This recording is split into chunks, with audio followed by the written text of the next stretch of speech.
Jananam sukadham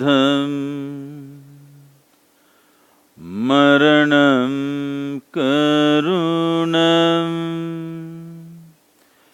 milanam maduram smaranam karunam kalavashadiha sakalam karunam samayadipate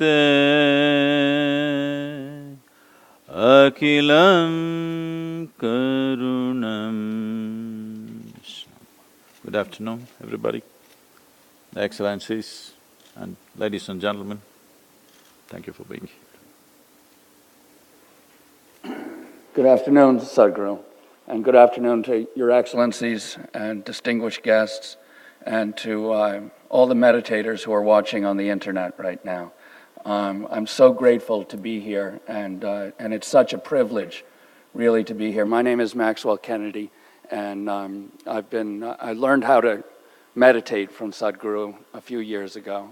So we're here at the United Nations, and there are maybe 40 or 60 ambassadors here and 70 different countries and 7,000 people, and we're here to talk about sustainable development.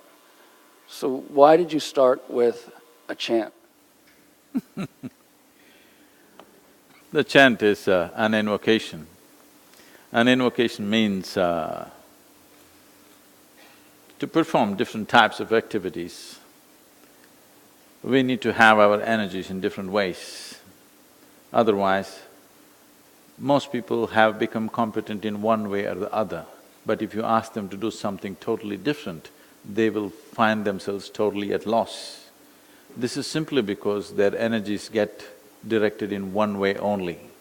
An invocation means you kind of make yourself malleable in such a way that for every different type of action, you need your energies in different parts of your system, and you're able to graduate that, calibrate that in such a way to perform that specific activity. So when I sit here, what we need to do is different from what I was doing when I was walking down here. So this is just calibration using sounds. If we have to know the meaning, it's talking about how birth is sweetness, but death is compassion. It's a relief. We may think death is a terrible thing, but aren't we glad that someday we will die? Suppose we could not die. That would be terrible, isn't it? Suppose we can't die at all. And above all, it is talking about yoga in the sense, the chant is describing yoga as a way of transcending time. When we say transcending time, right now we have a sense of time only because we are so identified with our physical nature. Suppose we did not have a body, we would not have any sense of time. Our body is keeping time.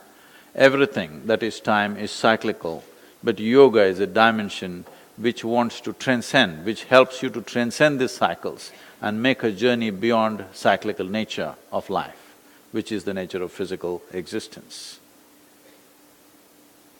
Thank you. I had a teacher at Harvard who was a medical doctor, and he told me a story that when he was a young doctor, he went down to Mississippi and he saw children there in the United States, this is in the mid-1960s, who were starving.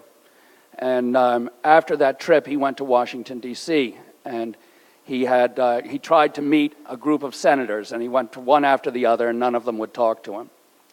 And on Sunday afternoon, he got my father's phone number at home. My father is Senator Robert F. Kennedy. And my sister Carrie, who runs the Robert F. Kennedy Memorial, is here right now, and my wife Vicki. But he got my dad's number, and he called, and it was Sunday, my dad's with the children, and he said to him, well, all right, why don't you come over and we'll talk. And after they spoke, my dad went to Mississippi, to where this doctor had gone, and when he came back, he wrote this, he said these words, and there are others. On the back roads of Mississippi, where thousands of children slowly starve their lives away, their minds damaged beyond repair by the age of 4 or 5. In the camps of the migrant workers, 500,000 nomads, virtually unprotected by collective bargaining or social security, minimum wage, or workman's compensation, exposed to the caprice of fate and the cruelty of their fellow man alike. And on Indian reservations where the unemployment rate is 80%, and where suicide is not a philosopher's question, but the leading cause of death among young people. So after that trip, my father went back to the Senate, and he worked with a group of others, and they created the first food stamps program in the United States. And that is kind of the development model that I'm used to. So when I look at the Sustainable Development Goals of the United Nations, my immediate reaction is to think, are the Addis Ababa Accords going to fund this or not? But you have a different approach. Can you talk about yoga in that context? So when we say Sustainable Development Goals, we are talking about human well-being, addressing human well-being as 17 different issues which concerns poverty, nourishment, health, women's issues, environment, these kind of things. Essentially, we're talking about human well-being. How can you transform the world without transforming individual human beings? This is the effort that's going on in the world for a long time. We want to transform the world, but we are not aiming at individual human beings. The world is just a word. It is just you and me. If there is no transformation in you and me, if there is no change in the way we perceive, experience and think, feel and act in this world, how can you change the world? So we can pump in money, we can have projects, they will all go up and go down. But only if we transform individual human beings on a large scale, only then there will be true transformation. This is why yoga becomes a significant thing. Today, the United Nations taking up this International Yoga Day is a very important step. I would say it's a revolutionary approach, because without transforming individual human beings, you cannot really transform the world, because there is no such thing as in reality. In reality, there's just you, me and someone else. If all of us change, the world has changed.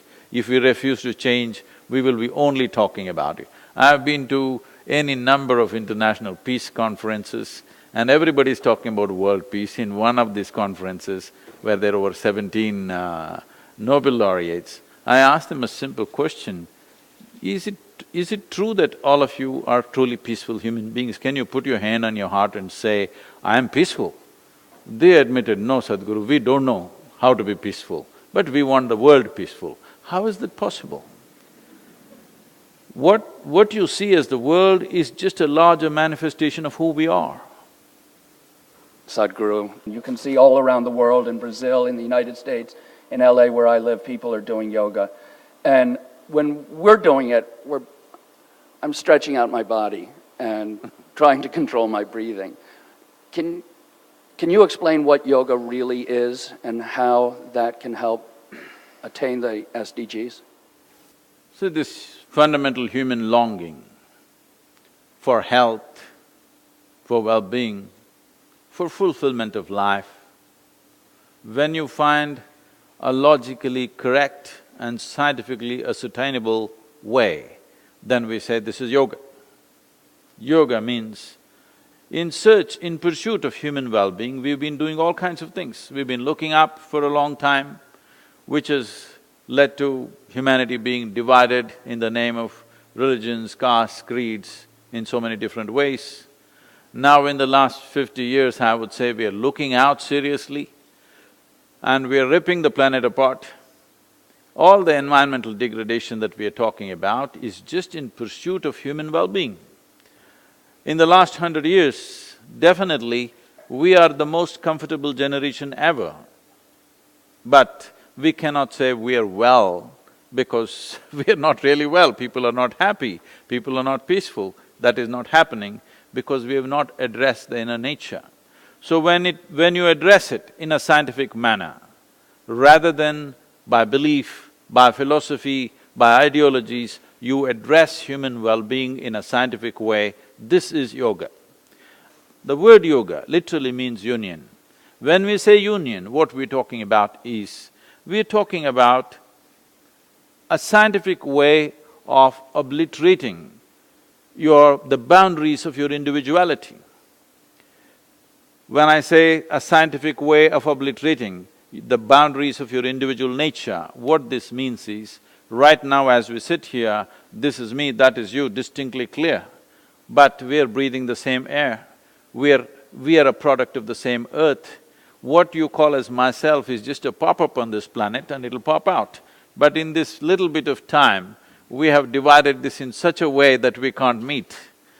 Yoga means you obliterate these individual boundaries, not intellectually, not by belief, not by ideology, but as a living experience. We launched I mean this was there on the video, we launched a very large-scale environmental project in southern India. The fundamental for this came from this. This happened to me when I was in the university, and recently, about 8 years ago, when I happened to be in my hometown, and after a very long time, one of my English teachers came up to me and said, "Now I understand why you would not let me teach Robert Frost." I said, "Ma'am, why would I not let you teach Robert Frost? I like Robert Frost." She said, "Don't you remember you didn't let me teach Frost?" Then I remembered. She came one day, till then we were reading only English poets. She came and introduced the American poet, and she said, "Robert Frost, such a great man," and then she started off, "Woods are lovely, dark and deep." I said, "Stop." I said, "A man who calls a tree a wood, I don't want to listen to this guy." She she said, "No, this is a very great poet." I said, "I don't care how great he is, he calls tree a wood. I don't want to listen to him." Then when we wanted to start this process in southern India, when we found that rivers were going dry and the groundwater was sinking very rapidly, when I decided we will plant 114 million trees in Tamil Nadu, the simple thing that we did was, I took thousands of people, made them sit under trees, and we set up a yogic process with which they experienced that what they're breathing out, the trees are inhaling. What the trees are exhaling, they are inhaling.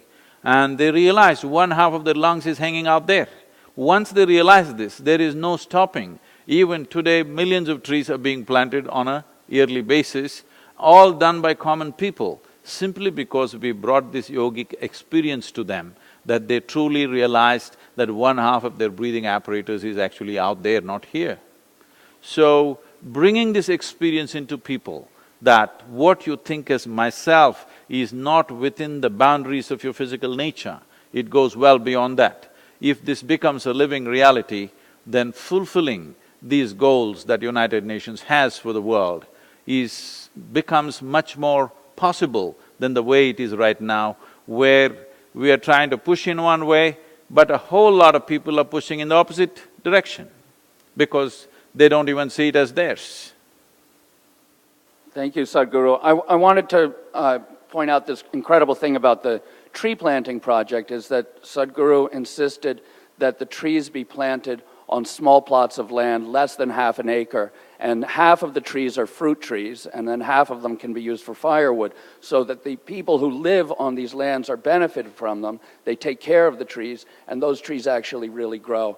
And one of the things that's really working on is poverty. And when I look at the world today, and I see, especially in the United States, this incredible gap between people who have capital and people who don't. And it's a very disturbing sign to me, the gap between rich and poor. Can you talk a little bit about how yoga would address that in terms of sustainable development? So we must understand this, that we have chosen an economic model which is all about everybody for himself or herself. There is no larger commitment to humanity as such, because that is market economy. Everybody does according to their own capabilities and skills and grab what they can grab. It's literally shoot and scoot economy. But we have gone for this simply because the socialistic, communistic ideas have unfortunately failed, not necessarily because they're bad, because human beings are not ready for it yet. That is, poor people who had nothing wanted to share, the rich never wanted to share, so it became a joke in the world. If rich had the consciousness to share, communism would have been a great idea, but the poor want to share, rich don't want to share. So that is the same situation here, and this is the same situation building up everywhere else in the world.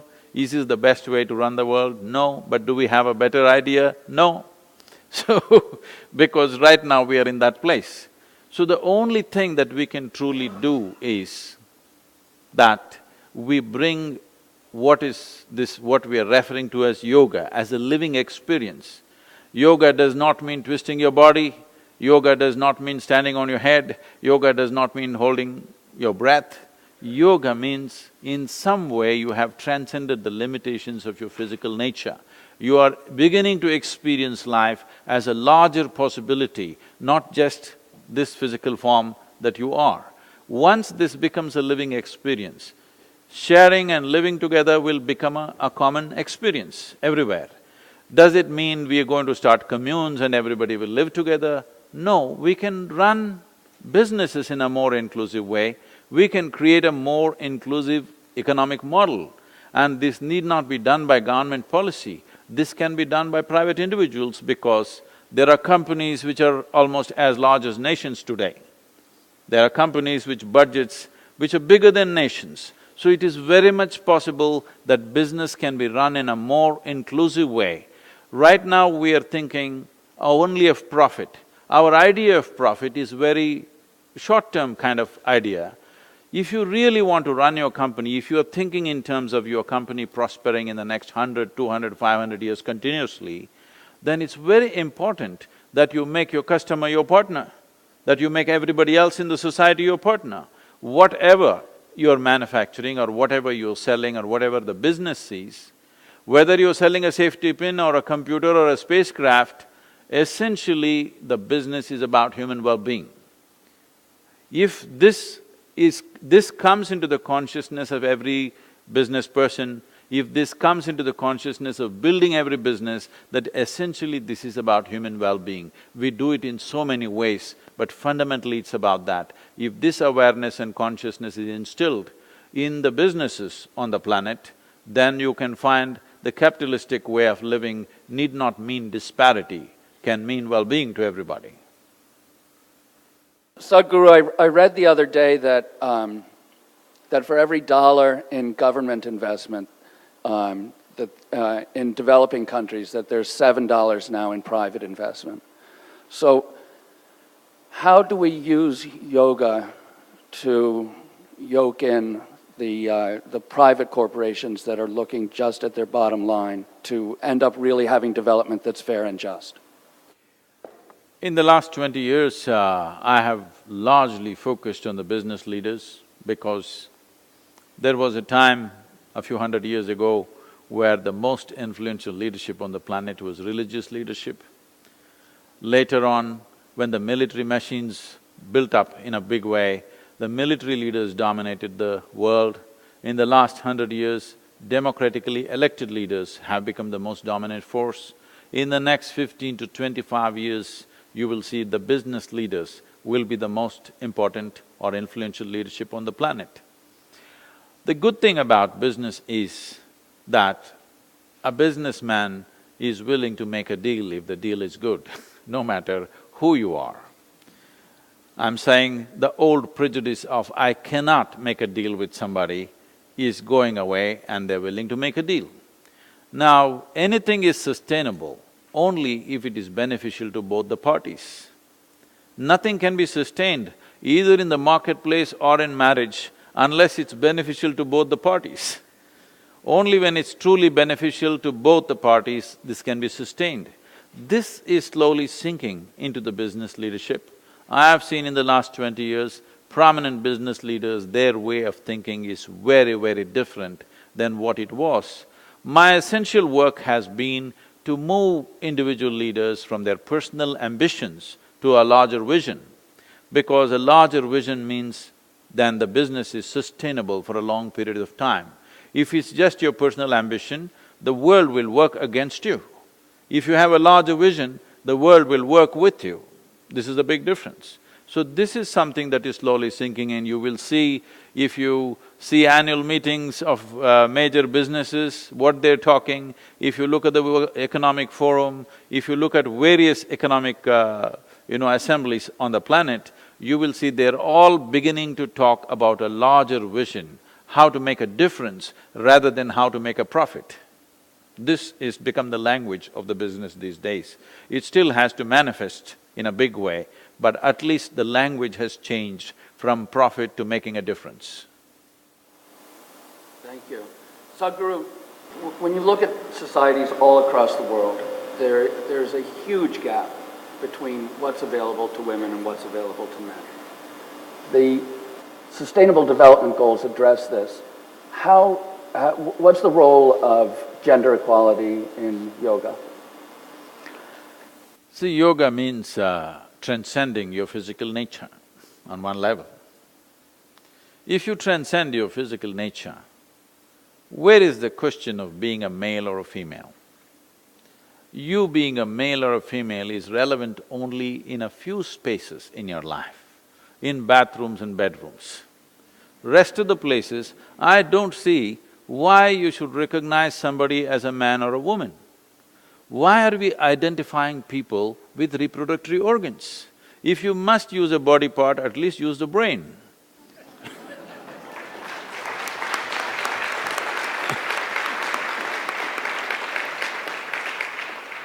I think a small gender difference that is there between us to fulfill a certain aspect of our life is being stretched too far. I think this is from another period where it was not possible for a woman to participate because of variety of physical situations in the world. And that is largely leveled today in most parts of the world, and it's rapidly changing everywhere, I would say. I think a more active effort is needed, at least by law in most nations it is 100% equal. By practice, there is still discrepancies which has to be worked at. I feel it's a generational thing. Once the older generation moves out, the younger generation is not looking at it that way anymore. At least I see that in all the Asian countries. It is only people beyond 60 years of age who think in this mode. The younger people are not thinking that way anymore. Thank you. Sadhguru, I'm just going to ask you one more question because I want to save time for the audience who've been waiting to talk to you. And can you tell about how you conceive the world in 30 years? What I see is, for the very first time in the history of humanity, human intellect is sparking like never before. More people on the planet today can think for themselves than ever before in the history of this human existence.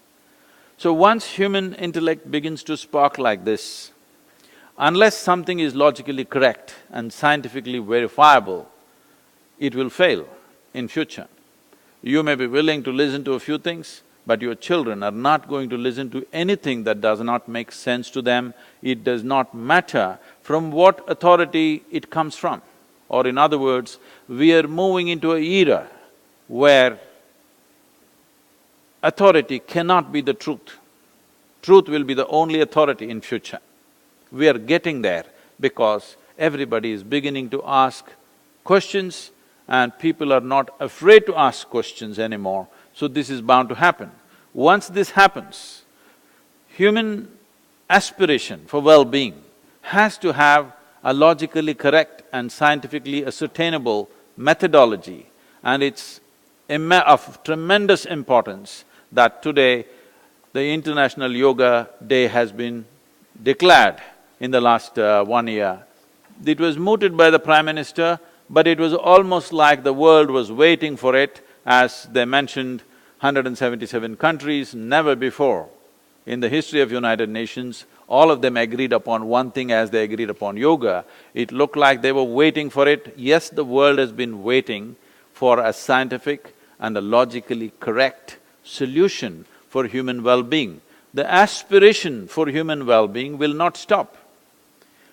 Unless we provide a proper scientifically structured methodology, then people in terms of well-being will move towards chemicals. This is a grave concern in the world. The number of people moving towards alcohol and drugs in the last 25 years must be maybe 500 to 1000% more than what it was 25 years ago. This is mainly because in pursuit of human well-being, there are no logically correct answers to their questions. That is the reason why human beings are seeking these kind of solutions. Unless we provide this is a natural progression. I see in the next 30 years to 50 years, there will be a big movement towards a scientific process for inner well-being. And this is the right time to be here at this forum and this yoga becoming a worldwide thing. We must understand yoga is not an Indian thing. If you want to call yoga Indian, then you must call gravity European, okay?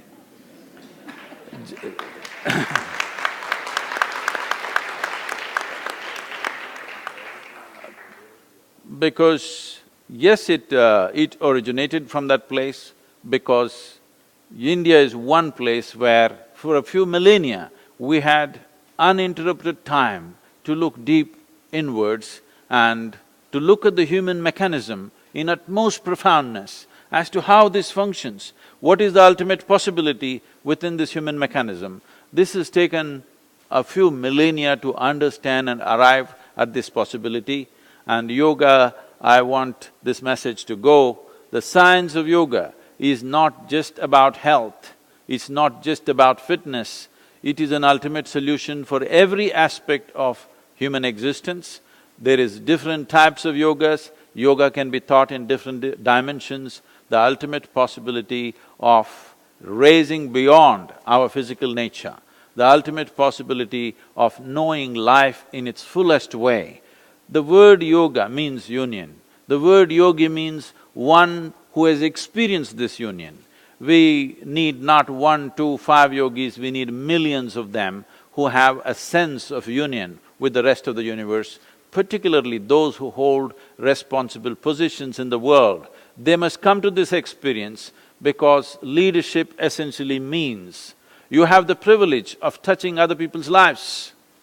What you think, what you feel and what you do, every single thought, emotion and action either makes or breaks people's lives. That's what leadership means. When you are given such a privilege, it's very, very important that you are in a state of yoga, that you experience life around you as yourself.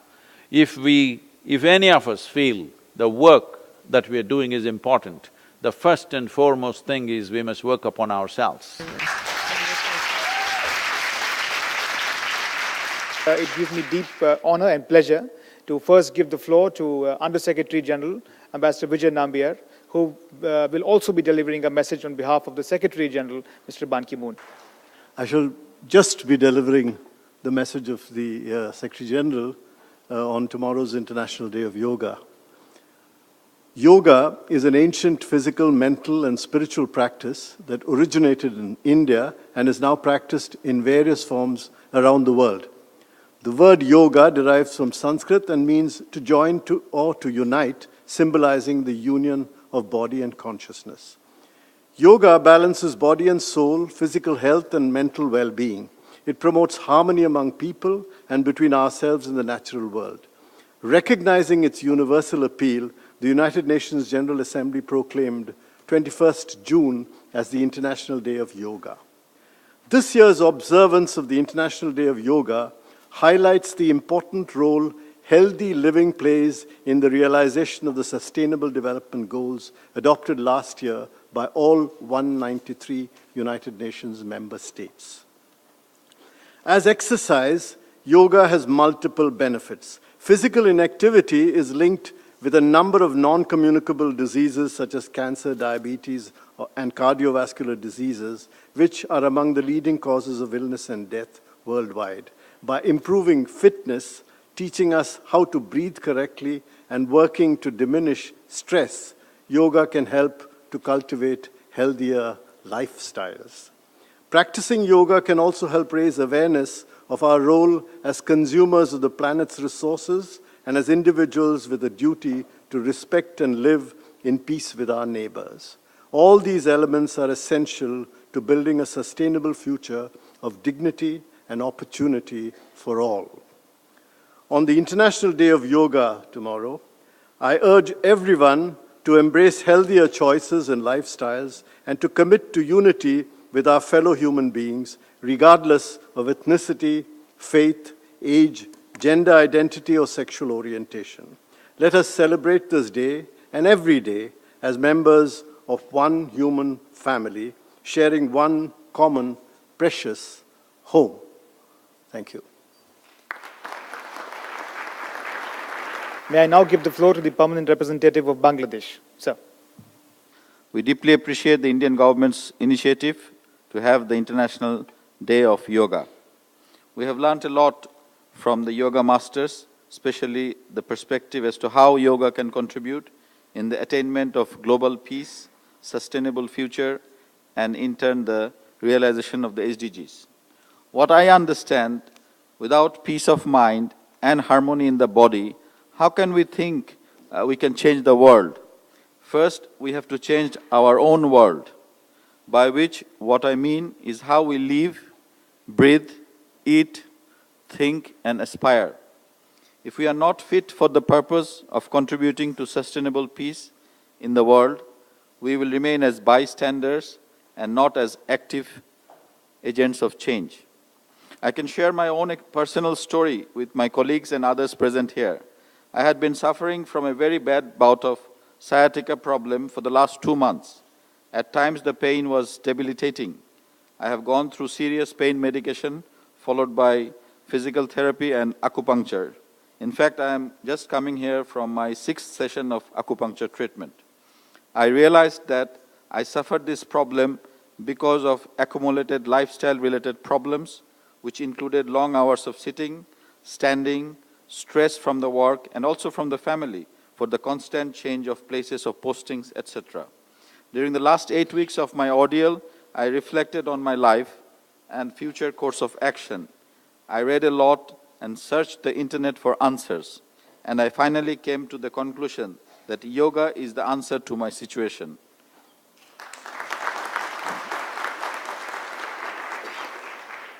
Although I did some yoga in my college days, my biggest mistake was that I discontinued that. Perhaps if I continued, I would have never faced my present predicament. Now, the Bhujangasana or cobra position, which is also known as Mackenzie something, is critical for the health of my spine. There are many other asanas or positions which can help me get my strength back as I feel a little better and able to practice those. The asanas will not only help gain my physical strength, but it will contribute to my mental strength through the meditational aspects of yoga. I thought I will share my most recent experience so that others like me in similar lifestyle situations can also learn and prevent the situation that I am in. Let's do yoga every day and not just one day in the year. Thank you. May I now offer the floor to the distinguished permanent representative of Georgia. Excellency. I was thinking about asking questions, but in fact, it's not as much as asking questions, but how what you told us echoes in all of us. And it really does, because what we take from here, from all this wonderful conversation that we just had, is how complex things are indeed very simple if we indeed try to. As a person who is really honored and humbled to be here as a representative of my country, who was one of the 177 who co-sponsored Yoga International Day, I'm an also practitioner, or rather a very bad student to the school that I'm attending. That school is called Yoga in Daily Life, which is in the United States, in many parts of Eastern Europe particularly. but headquartered in Rajasthan, in Kathu, led by Vishwaguru Sri Swami Mahashivratri. And what I learned from my personal experience, because after all, the oneness is sharing these personal experiences also, is what Patanjali said, that it's about having your mind free of disturbances. And if we indeed attain to be free of disturbances, we find peace with our mind that can really transcend and somehow start this chain reaction of peacefulness and oneness that we all long for, particularly in this organization. I'm glad that we have so many colleagues by now, or calling from Bangladesh. My good friend who sits next to me is also avid yoga practitioner, and many. And it is indeed probably high time what you just mentioned when Prime Minister of India said that we needed International Day of Yoga. It came indeed on a right time, and I'm glad that I was here on the right moment and right time. Thank you for your presence here. Thank you for your blessing. And indeed, if we try to, I think we can really attain that we are without disturbance, and we find this oneness and unity, and we tick those 17 goals one by one. And I really hope to, and I'm looking forward to that day when we will no longer have this beautiful poster behind you, because we will have that completed. Because SDGs, in a way, to me, is somehow a manifestation of our common failure too, that we have to talk about SDGs. But it's good that we are starting to talk about it, and we are making it happen. Hopefully, and I believe in that, yoga will create that oneness that will permeate our work in this organization, in this chamber, and otherwise. Thank you very much. Om Shanti. I now offer the floor to the distinguished permanent representative of Liechtenstein. Excellency, you have the floor. I came from the probably most non-spiritual angle possible to yoga. I was essentially dragged against my will 17 years ago by a then girlfriend into yoga class, and I viewed myself as this big soccer player and cyclist and all these other things, and thought really this is not for me. And to my credit, I had to say already after the class, well, there is something there. And that is something that is worth exploring. And I've been doing yoga ever since. And if there's one thing that I believe I will be doing until the end of my life, it is yoga. Because everyone can do it. Every person of every age, of every state of health, really. Yoga is for everyone, which is, I think, one of its wonderful qualities. The other thing is, even if you come from that non-spiritual place that I came from, you realize over time that something happens with you, and that there is for me today no other way of connecting with myself, with my mind, with my body, the way I can in yoga. Sometimes I find out when I do yoga that before I did it, I didn't know how I was that day, and the moment I do it, I feel how I am, and I'm able to connect to myself, and that's also, I think, really the precondition for being able to connect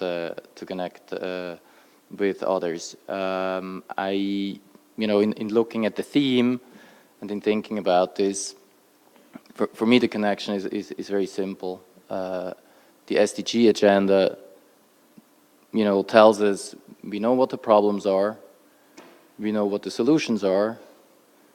We have to simply change our ways to get there, and then we can do this together. And I think this is where yoga can make a huge contribution. If you think it's not for you, try it one time. And I think it will be for many of you. Actually, I think it is for everybody. And one of my, small moments of happiness in life today is to take a person to yoga, because that just makes you happy. And this is why I'm offering a class tomorrow morning to some of you in the room, and you're gonna come say it with many others, and I really look forward to that. Thank you so much. For now, I have the honor to recognize another yoga master we have with us. In fact, Yogamata Kaiko Aikawa has joined us for this event all the way from Japan. Dear distinguished guests, Your Excellencies, ladies and gentlemen, spiritually, I come from a tradition and lineage that from the time immemorial have kept and shared with humanity the teachings of yoga. Yoga is a science that, especially with meditation, facilitates the harmony of the body, the emotions and the mind. When these elements are in harmony, the individual becomes calm and peaceful in his heart. If the individual is calm and peaceful in his heart, this permeates in the community and thus in the world. I can attest from my own experience that by learning these practices, it is possible for everyone to awaken your own energies and achieve peace, love and harmony. I deeply believe that if we as individuals feel peace and harmony in ourselves, that this will lead to love and peace being spread throughout the world. I thank you very much for enabling me to be present today.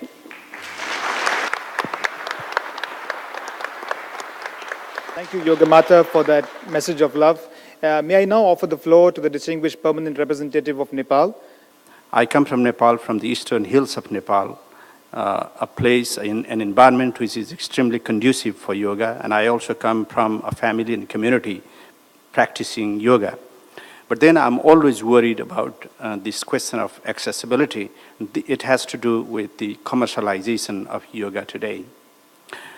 The commercialization and hundreds and thousands of different types of yoga getting into the heads of young minds and different ages of people, mostly also in terms of fashion, in the forms of fashion.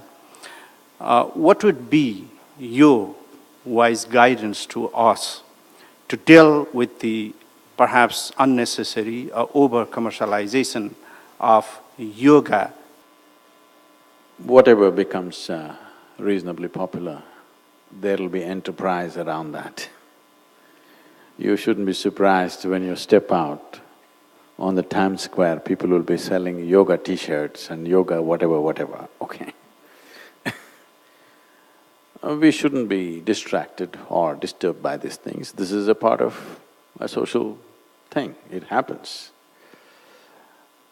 At the same time, the core of yoga is not disturbed in any way. On the surface, there are small distortions here and there. I would say for the larger public to start with, like this year when, about 4 months ago, when I came to know that over 9,000 children below 18 years of age committed suicide in India and over 1,700 below 13 years of age committed suicide. I just thought, if our children start committing suicide, we're doing something fundamentally wrong. A child is a fresh life, a child is an exuberant life. A child should be a bundle of joy, but instead of that, they're deciding to take their own life, which is deeply disturbing. This is not a statement about the child who took his life, but this is a statement about all of us. What are we doing with our societies? So, off the cuff, I said, let's touch 10,000 schools. But today, with the cooperation of various state governments, we are touching nearly 30,000 schools, over 20 million children. Why I'm saying this, why this has become possible is because we are offering what is called as Upa-yoga. Upa-yoga means pre-yoga or sub-yoga.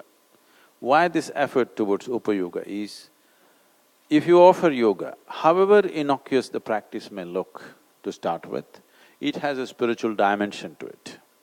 Transmitting spiritual dimension to an unconscious population who are not ready for it and without a certain level of expertise in the teachers could be responsible over a period of time.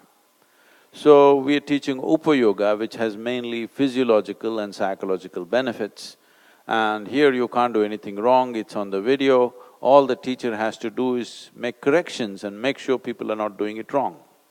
I think it's a good way to spread yoga in the world is through Upa-yoga. Upayoga, the word Upayoga in Indian languages today has acquired the meaning of being useful, but actually it originates from this, that it's a pre-yoga or sub-yoga, or a startup yoga it is. And it's best to start that way with large populations, because when you start off an unconscious spiritual process for people, many of them may not be ready for it, even if it's a good thing. Even if good thing happens to you when you're not ready for it, things may not work very well. So, Upayoga is a very distinct way and a safe way to take yoga to the world large scale. After this happens, once they feel the benefits, once they experience what difference it makes, they will naturally seek yoga in a more serious manner, and that is when yoga should come into their lives. This could solve the concern that you expressed, but at the same time, somebody is doing something funny in the name of yoga, it doesn't concern me, because those things will always happen. But it's good that even commercial establishments are talking yoga. This means it's really on. I will now call upon Mr. Herman Bravo, who is the president of the Yoga Club right here at the UN. Mr. Bravo, you have the floor. Yoga is more than an instrument of personal transformation. Yoga has, as many of the speakers have mentioned, particularly Sadhguru, a social dimension. All that because the word yoga, as Tao remember us, yoga means union. Union between the body and the mind. Union between us and other human beings. Union between human beings and nature. And it is because of that interdependence and that interconnection that we are able to solve many of the problems. We have many problems, but we have to be optimistic, because the solution is by changing ourselves. Many of these strategies organized by the UN, they have a political meaning. They have the access to technologies, and they have the will at the political level.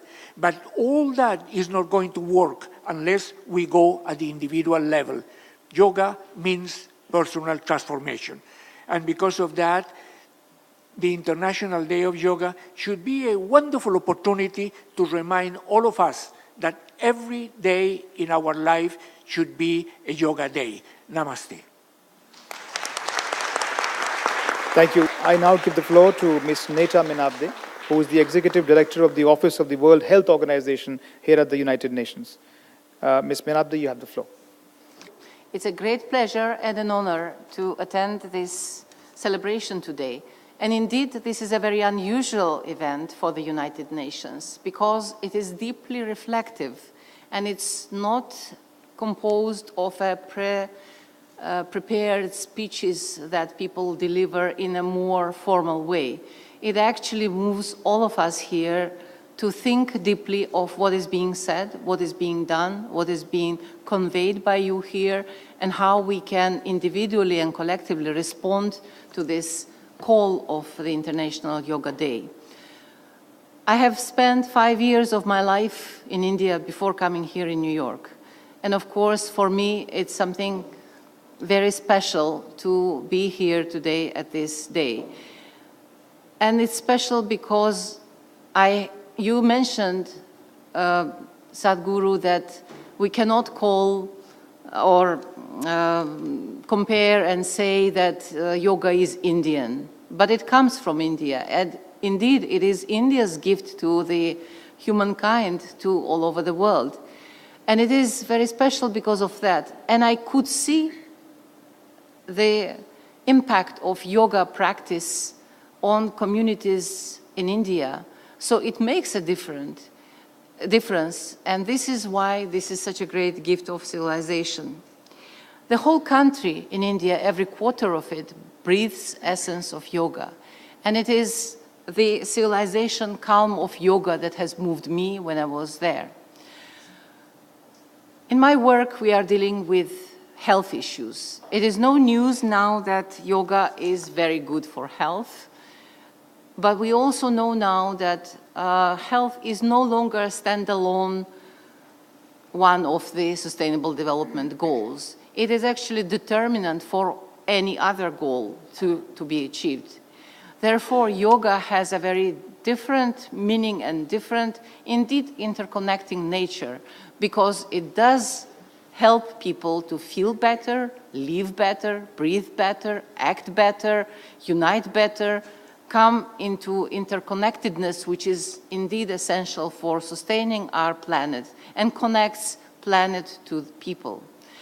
So therefore, of course, we know today, proven through many clinical trials, that yoga helps in many conditions, mental health conditions, depression, heart conditions, many other conditions, joint and so on. So this is not new. But there has been traditional resistance to integrate yoga practice and other perhaps traditional medicine practices, which are of course available worldwide but known also in India, to integrate them to the allopathic medicine. And this resistance is slowly being overcome. We as WHO are trying to put our support into this process. Recently, this year in May, in fact, India has signed an, I would say, landmark agreement with the World Health Organization to promote traditional medicine, yoga included, and to ensure quality and safety of these traditional practices, but more so to integrate these practices into our health services, primary health care, and all other services that we know. So it is now deeply understood that as all of human beings need some or another kind of health services, be it vaccination if they are very healthy, or any other more serious services, they also need to practice yoga because it prevents many illnesses. It also gives peace of mind. It teaches us how to cope with all those different things that modern life stress puts on human brain. And therefore, we stand forward and we want to support promotion and inclusion of yoga into medical practice all over the world. We will collaborate with India on that.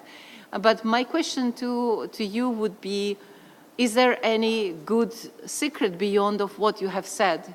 How we can bring these different dimensions of health together, integrate them in a better way, and make sure that yoga is no longer seen as something separate from what we do in health services traditionally.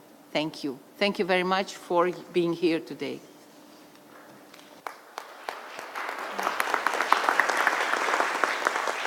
When our commitment has to shift to health, not to a particular system.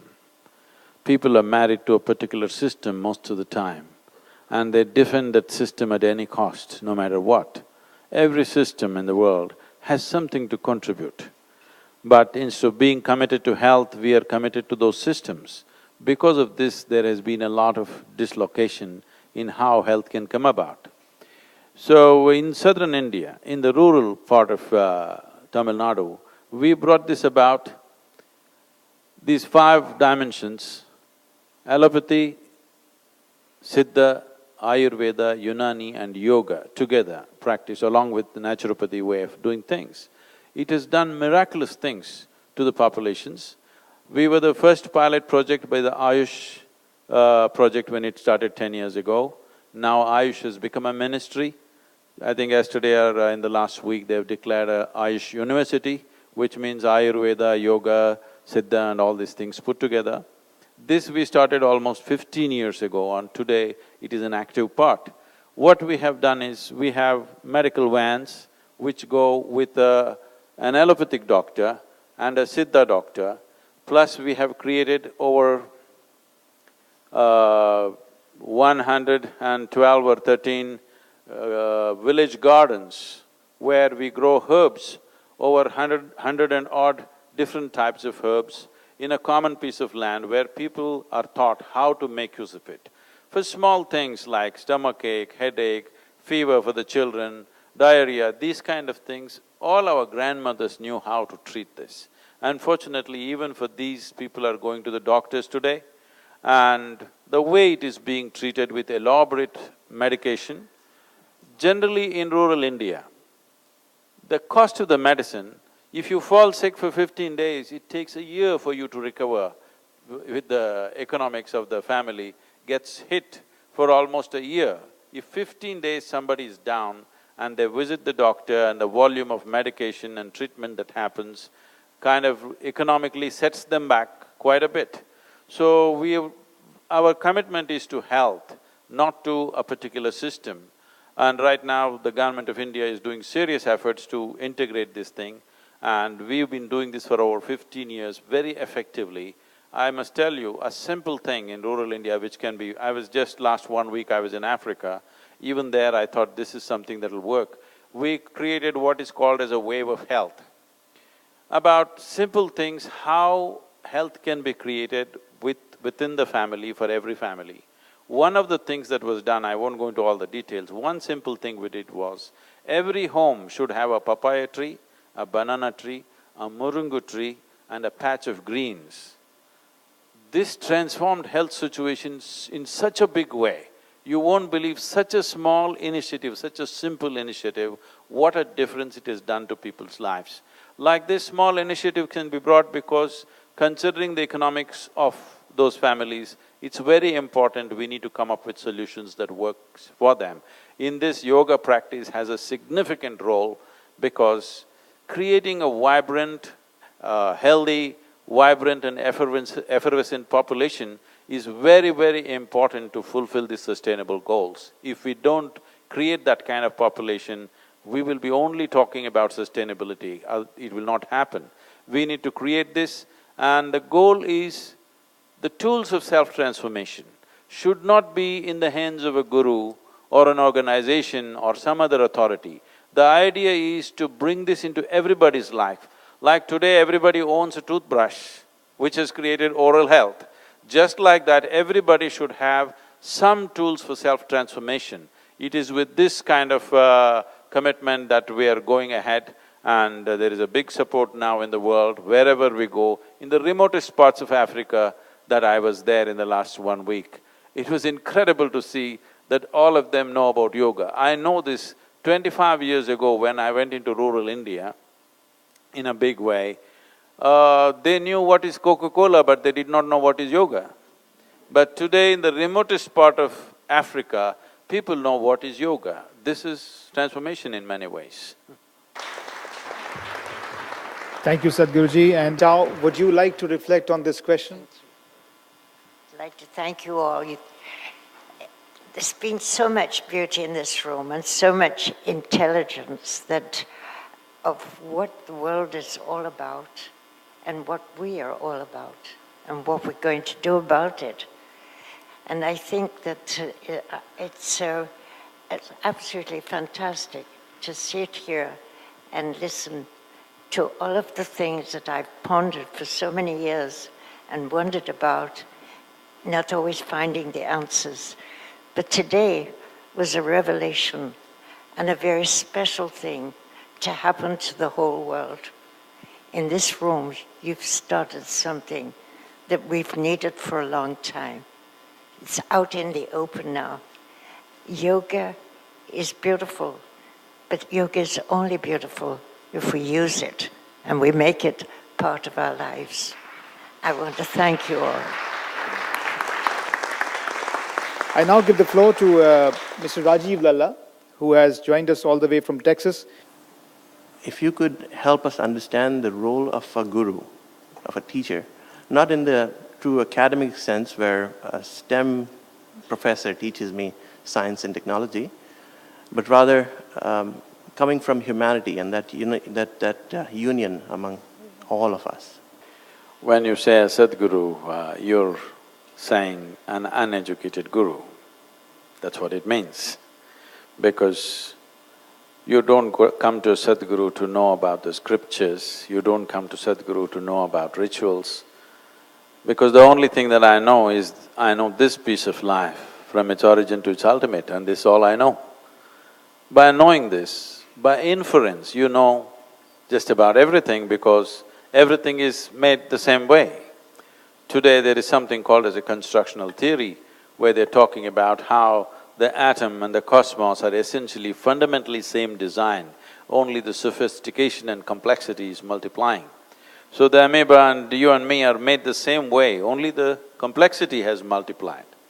Having said that, in what way is a guru relevant means, you're trying to walk on uncharted terrain. Every year, I trek in the Himalayas, in Nepal and Tibet. Once you go into the mountains, that illiterate Sherpa who is there, who has not been to school, but if he says right, you turn right, if he says left, you turn left. You better do that, otherwise you won't come back. You do that because he knows the terrain. The same goes for this. This is just an inner terrain. It's best to walk with somebody who's already walked the path. Otherwise, simple things will become complicated.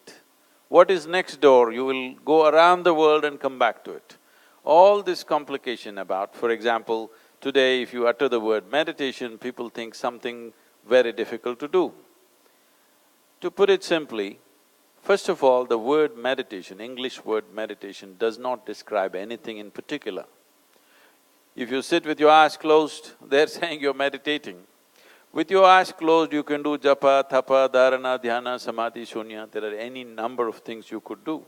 Or you might have just mastered the art of sleeping in vertical postures. It happens. So, when we say meditation, we must understand it's not an act, it is a quality. It is like you want flowers in your garden. If you want flowers in your garden, you don't have to sit there and do flower meditation. You don't have to think flowers. You have to think soil, manure, water, sunlight. Have nothing to do with flowers. But if you do those things, flowers will happen because it's a consequence. Right now, because we have gotten into this madness of being a goal-oriented society, we are interested in the flower, we are not interested in the plant.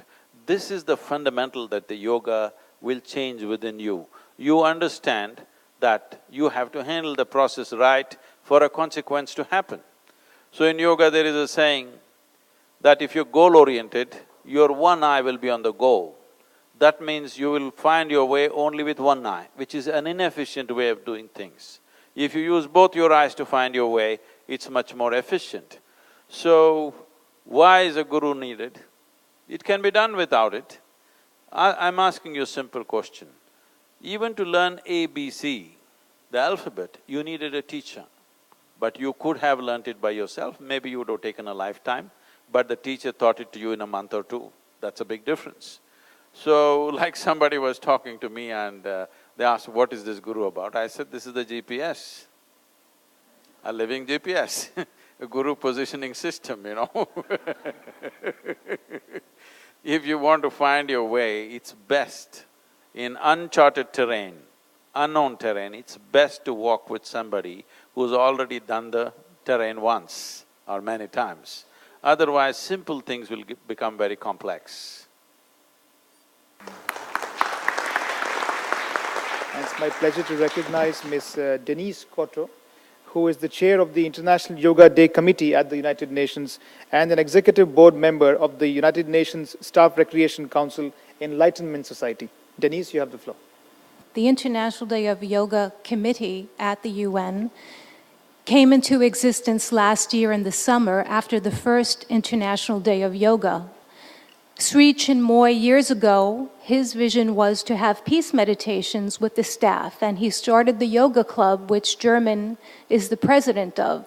How do you see the UN system, meaning the secretarial staff who work here, the diplomats from the different countries, business and the NGOs, civil society who try to implement the SDGs, how do you see yoga bringing us all together? Thank you so much.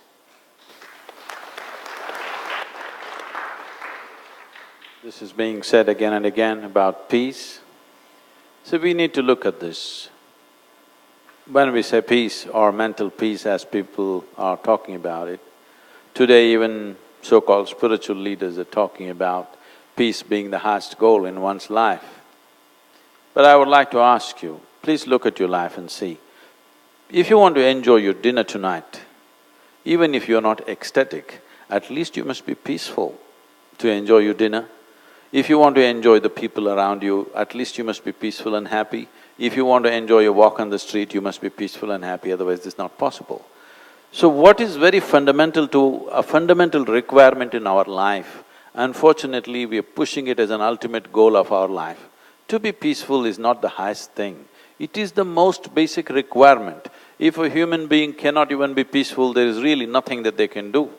This means that you're not even able to harness your body and mind the way you should. To look at it from one perspective, all human experience has a chemical basis to it. What you call as peace is a certain kind of chemistry, what you call as joy is another kind of chemistry, blissfulness another, ecstasy another, agony another kind, anxiety, fear, stress, tension, whatever you call it. Every human experience has a chemical basis to it. We have not been taught about how to deal with this. When I say how to deal with this, as a technology, if you want to look at this as a machine, this is the most sophisticated piece of technology on the planet. The question is, to deal with this high level of technology, have you read even the user's manual? That's a question. Yoga means it is the user's manual of how to conduct this one. I would say, when you ask this question, how to bring all these diverse people together in this organization, it's best to start with the simplest process, which does not even need a specific allotment of time. This is where Upa Yoga will become useful. People can sit in their work spaces and right there they can do it 3 minutes, anytime they feel like it. It does not need a specific condition, it does not need a specific time. If they see the benefit, which they definitely will, in a matter of 2 weeks' time, they will see a distinct benefit doing it wherever they are. It does not need any kind of specific discipline or time or other conditions required for the proper yoga to be done. I think this would be a good way to integrate them, because this predates all religion. This is not about you versus me. This is why I said this is not Indian, because a science cannot be Indian. Yes, it originated from India. As Indians, we are proud of it, but it does not belong to India. The very fact that United Nations has declared an International Yoga Day means India has gifted it to the world. It does not belong to India anymore. It's not something that we have to possess and identify with.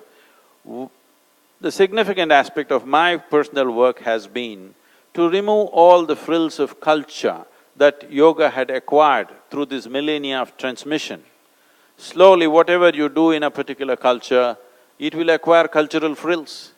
So one thing is to take off all the cultural frills and present it as an absolute science and a technology for well-being. This is an important thing in an organization like this, where there are people from every nation, there are people from every kind of denominations, every kind of faith, every kind of beliefs, every kind of ideologies. It's very, very important that yoga is brought as a proper science, not as a cultural thing, not as an Indian thing. It's very important to do that.